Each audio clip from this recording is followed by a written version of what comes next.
So I have this problem with Halloween. Every year, my family competes with ourselves from the previous years to see if we can beat the amount of trick-or-treaters we got. It was fun for a bit. We went from 15 visitors to 30 one time. Yeah, it's a crazy number, I know. 30 trick-or-treaters? Gosh, how did we even keep track? And I know what you're wondering.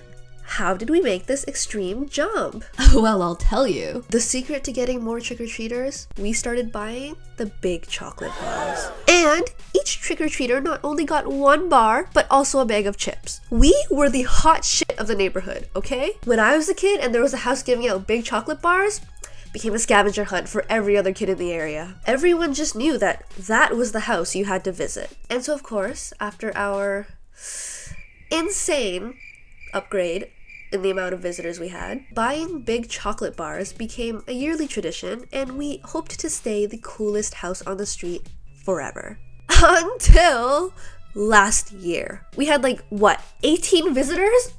What happened? Do kids just not do the whole trick-or-treating thing anymore? Or is there some other cooler house giving out bigger and better chocolates than us? Where did everyone go? And okay, there are some houses with some pretty good decorations, I won't lie. Sometimes I pass by and I get a little insecure. Our decorations, it's usually a blow-up Frankenstein, sometimes a spider, but fine. Even though it's not the outside, but the inside that counts. And in Halloween terms, that means even though it's not the decorations, but the candy that counts. I thought to myself, maybe our outside is just not that reflective of what we have to offer on the inside. And that's where we are today. My new mission is to upgrade our front yard so that kids think we're cool again. The idea is to come up with a specific theme. I could have just spent hundreds of dollars on animatronics and called it a day, but where's the fun in that? I also don't have that kind of money. So I spent hours trying to come up with a concept to work off of, and the idea just fell perfectly into place. In honor of 25 years of SpongeBob and all the Krabby Patty meals I've been seeing, why not turn my house into Bikini Bottom? It's genius! SpongeBob has had basically a Halloween episode every season, so I had a lot of content to work off of, and kids still like SpongeBob, right? I'm not totally out of touch with Gen Alpha, am I? Anyways, I saw this TikTok from Nick Good Hate Club. Jeez, what did Nick do? That perfectly encapsulates Halloween, but it's all SpongeBob screenshots.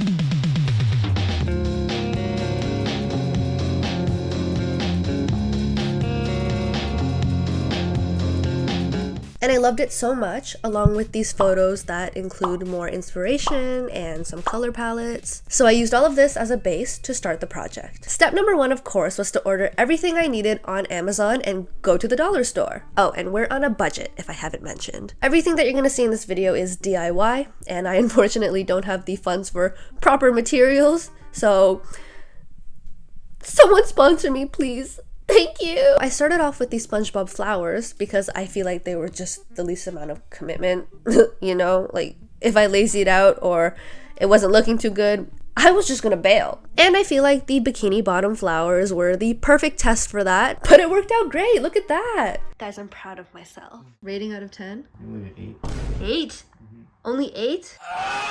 After this, I made Plankton because I thought it'd be funny to have him in the window looking all triumphant. I completely eyeballed him, so don't come for me if you think it's bad, but honestly, I think I did a pretty good job. Plankton is done and he is literally perfect! Next step was a big one, okay? I bought LED lights to wrap around our porch because things were getting serious. And by serious, I mean I stepped out of the cardboard comfort zone and started to make some actual purchases. All right, everyone, moment of truth. Come on. I think I have to be in a certain range.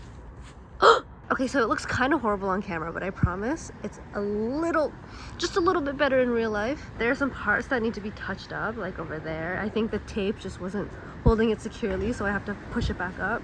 Let's try blue, because that's the color we want, right? Yay! So yeah, LED lights were up and I also started another challenging piece, which was SpongeBob as a ghost. I'm not gonna lie, I didn't know if this one was going to work. I've seen people use chicken wire online before, but I've never used it myself. For this piece, we have special guest, Mr. Boyfriend, who's here to provide an extra helping hand and a lot of emotional support. Yo, chill. You can tell that I've been doing this video for a long time because all of the colors on the leaves changed and they're all falling. Do not try this at home. Anyways, at this point, we were really in the Halloween mood, so we decided to watch Talk to Me and... I'm done. Yeah, it was an interesting experience. I'm super into ghosts and spiritual stuff, so that movie was really disturbing, and I think it was enough horror for the rest of the month. It is now midnight. There he is! So we have PVC pipes as legs, and we shove them in between the couch for now because that's gonna act as the ground. I think it's pretty accurate. I don't know. Maybe he's a little bit shrubby. I really was not liking the way that the fabric was scrunching up, so I stuck everything together with pins and I gave him a little ponytail in the back. So I really hope nobody looks behind there because that's a mess. My next step is to add some yellow to his legs. A few moments later. All right, check-in point. Here is the comparison. What do you think? I don't know what went wrong here, but he flares out a lot, so he's a lot wider than he's supposed to be. I also didn't notice this until today, but his features are way too big for his face. If I had known, I would have shrunk it maybe like this much so that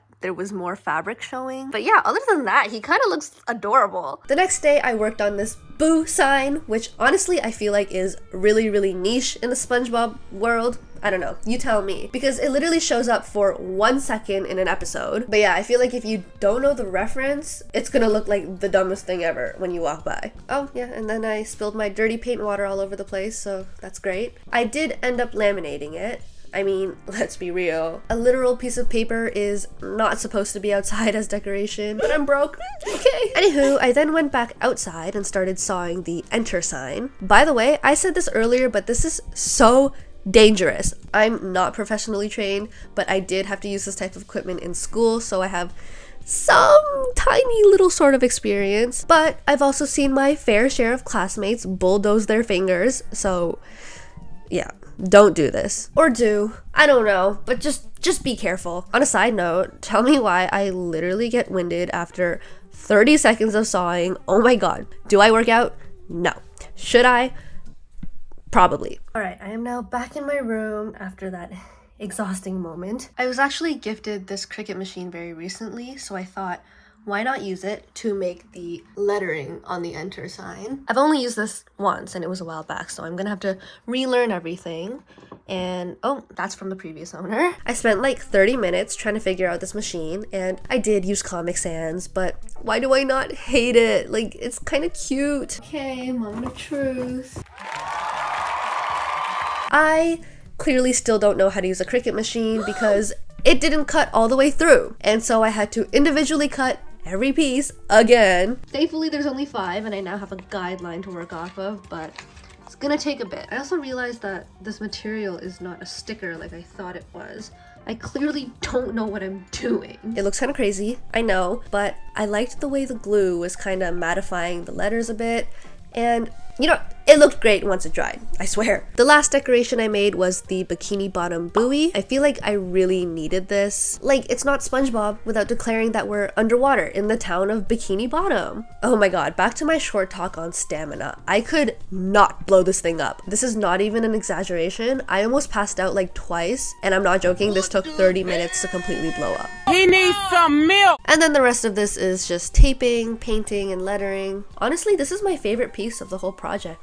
Just don't look too closely at the flaws, and we're good. You know, while we're here, maybe I should admit that I am not dressing up as a SpongeBob character for Halloween. I know I'm an imposter, but hear me out, okay? In the absolute chaos of putting up these decorations, I didn't have time to find a costume. I went to a couple parties on the weekend, and I literally had to pull scraps out of my closet. And only half the people there knew who I was. I'm gonna insert some photos of my costumes. If you know, you know. And I really hope you do.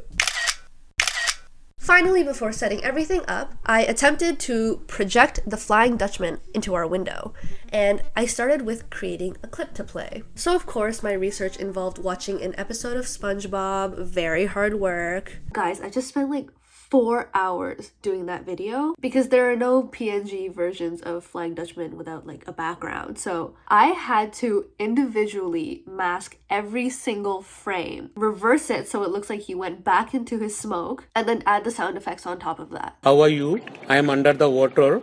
Please help me. Yay, okay, time to set up. Let me tell you, making decorations inside versus setting them up outside are two completely different tasks. Before, it felt like I was doing arts and crafts in my living room. It was therapeutic almost. But outside in the dark, in 8-degree weather, I was not having it. Guys, we've only put up 2 things and it looks absolutely incredible. I'm so excited. Also, making something pretty versus making something functional are also very different things. Like, I had all these decorations and I knew where I wanted to put them, but it took so long because we couldn't figure out how to actually pin it up without just taping the shit out of everything. Function over form, people. That's what you learn in architecture school. The flowers were one of the harder things to put up, not because of its structure, but because of the fact that we're short and we couldn't reach the higher spots that we wanted to place it. So I had to summon my tall brother who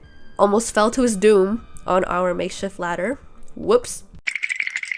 Also, guys, I put up so many lights, but these clips are so incredibly dark still. I'm sorry you can't see much, but at least it'll be a nice surprise. Also, does anyone else have a cat that's just like the most anxious thing you've ever seen? Like, her cat was outside and she was completely freaked by all the decorations. She was running in circles for like an hour trying to figure out how to get back inside without having to see Ghost SpongeBob again. We've also been bunny sitting for a week. Flashback. Yo, chill. And I heard that bunnies and cats are supposed to make a good duo. But the bunnies are always approaching our cat, and our cat's response every single time is to either cry or run away, which is kinda ironic considering it should be the other way around. Anyways, we love our scaredy pants. She's so strong and so brave. Guys, we were out there for 2 hours. It's 8 degrees outside and we are freezing cold. Here's our little chilly break before we set up the projector, and then we're finally done. Now, I have never used a projector in my life. I didn't even know that they could project through materials, so out of worry that the light wouldn't shine through, I bought the thinnest mesh I could find. And unfortunately, as we were setting it up and watching a SpongeBob compilation while doing so, obviously, we realized that even 2 layers of the material was not providing a very clear image. Regardless though, here's the result before I decided to fix it. Really dark outside, really cold. I'm gonna do a test as if I am somebody walking by and enjoying the view of the decorations. And I'm walking. Oh my god, whose house is this?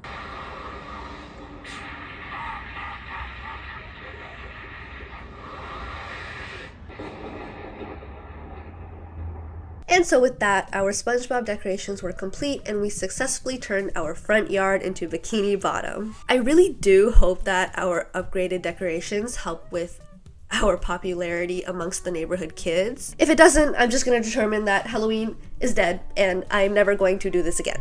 Before I exit with a montage of the final result during the daytime, make sure to subscribe and I will keep you updated on how many trick-or-treaters we get. If you're still here, thank you for watching and I'll see you guys next time. Bye!